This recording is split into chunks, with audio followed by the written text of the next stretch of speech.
175 பொருட்களின் விலை அடியோடு குறையுது. ஜிஎஸ்டி வரியில் அசத்தல் மாற்றம், மத்திய அரசின் முக்கிய முடிவு. வணக்கம் செய்தி புனல் நேயர்களே. டெல்லியில் நடைபெற்ற உயர்மட்ட ஆலோசனைகளுக்கு பிறகு மத்திய அரசு கிட்டத்தட்ட 175 பொருட்களின் மீதான சரக்கு மற்றும் சேவை வரியை குறைக்க திட்டமிட்டுள்ளது. வரவிருக்கும் சீர்திருத்தங்களின் ஒரு பகுதியாக ஜிஎஸ்டியை குறைந்தது 10% புள்ளிகள் குறைக்கப்படலாம் என மத்திய அரசு வட்டாரங்கள் தெரிவித்துள்ளன. தற்போது 18% உள்ள தனிநபர் பராமரிப்பு பொருட்களான டால்கம் பவுடர், பற்பசை மற்றும் ஷாம்பு மீதான ஜிஎஸ்டி 5% குறைக்கப்படும். இது இந்துஸ்தான் யூனிலீவர் லிமிடெட் மற்றும் கோத்ரேஜ் இண்டஸ்ட்ரீஸ் போன்ற நிறுவனங்களுக்கு பெரிய ஊக்கமாக அமையும். ஏசி மற்றும் டிவி போன்ற நுகர்வோர் மின்னணு பொருட்களுக்கான ஜிஎஸ்டி 28% இருந்து 18% குறைக்கப்படும்.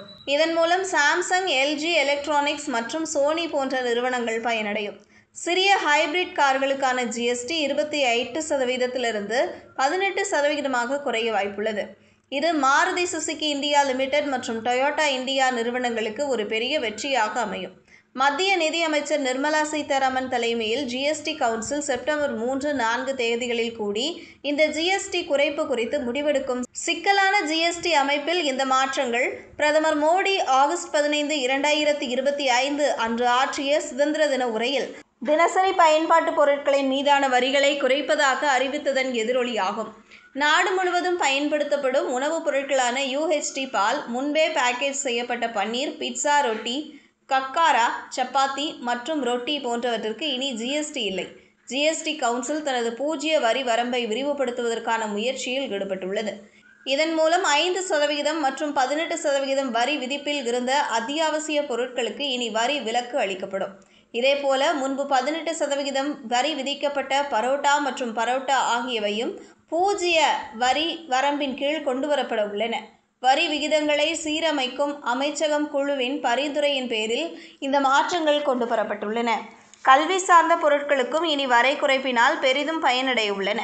வரைபடங்கள், ஹைட்ரோகிராஃபிக் விளக்கப்படங்கள், அட்லாஸ்கள், சுவர் வரைபடங்கள், உலக உருண்டைகள், அச்சிடப்பட்ட கல்வி விளக்கப்படங்கள், பென்சில் ஷார்ப்னர்கள், அனைத்து வகையான பென்சில்கள், அத்துடன் பயிற்சி குறிப்பேடுகள், வரைபட குறிப்பேடுகள் மற்றும் ஆய்வக குறிப்பேடுகள் ஆகியவற்றிற்கும் முன்பே 12% வரி விதிக்கப்பட்டது. இவை அனைத்தும் தற்போது வரி விலக்கு பெற்றுள்ளன. இது மறைமுக வரி அமைப்பை சீரமைத்து வரி அடுக்கு எண்ணிக்கையை குறைத்து வகைப்பாட்டு சர்ச்சைகளை தீர்ப்பதற்கான அரசின் பரந்த முயற்சியை பிரதிபலிக்கிறது என அதிகாரிகள் தெரிவித்தனர். பூஜ்ஜிய வரி விகிதத்தை விரிவுபடுத்துவது குடும்பங்களுக்கும் மாணவர்களுக்கும் குறிப்பிடத்தக்க நிவாரணம் அளிக்கும். மேலும் வரி அமைப்பை எளிமையாகவும் வெளிப்படையாகவும் மாற்றும் என்று எதிர்பார்க்கப்படுகிறது. இந்த இறுதி முடிவு அடுத்த வாரம் டெல்லியில் நடைபெறவுள்ள 56வது ஜிஎஸ்டி கவுன்சில் கூட்டத்தில் எடுக்கப்பட உள்ளது.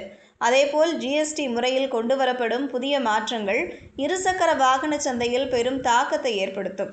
முக்கியமாக பல இருசக்கர வாகனங்களுக்கான விலை கடுமையாக மாறும் என்று எதிர்பார்க்கப்படுகிறது. சிறிய ரக இருசக்கர வாகனங்களுக்கான வரி 18% குறைக்கப்படும் நிலையில் பெரிய ரக பைக்குகளுக்கு 40% வரி விதிக்கப்பட உள்ளது. 350cc வரையிலான மோட்டார் சைக்கிள்கள் மற்றும் ஸ்கூட்டர்களுக்கான ஜிஎஸ்டி வரி தற்போது உள்ள 28% 18% குறைக்கப்படும். இதனால் இந்த வகை வாகனங்களின் விலை குறையும். இருப்பினும் 350cc மற்றும் அதன் மேற்பட்ட திறன் கொண்ட பைக்குகளுக்கு 40% ஜிஎஸ்டி வரி விதிக்கப்படும் என்பதால் அவற்றின் விலை அதிகரிக்கும். இதுபோன்ற செய்திகளை தெரிந்து கொள்ள செய்தி புனலுடன் இணைந்திருங்கள்.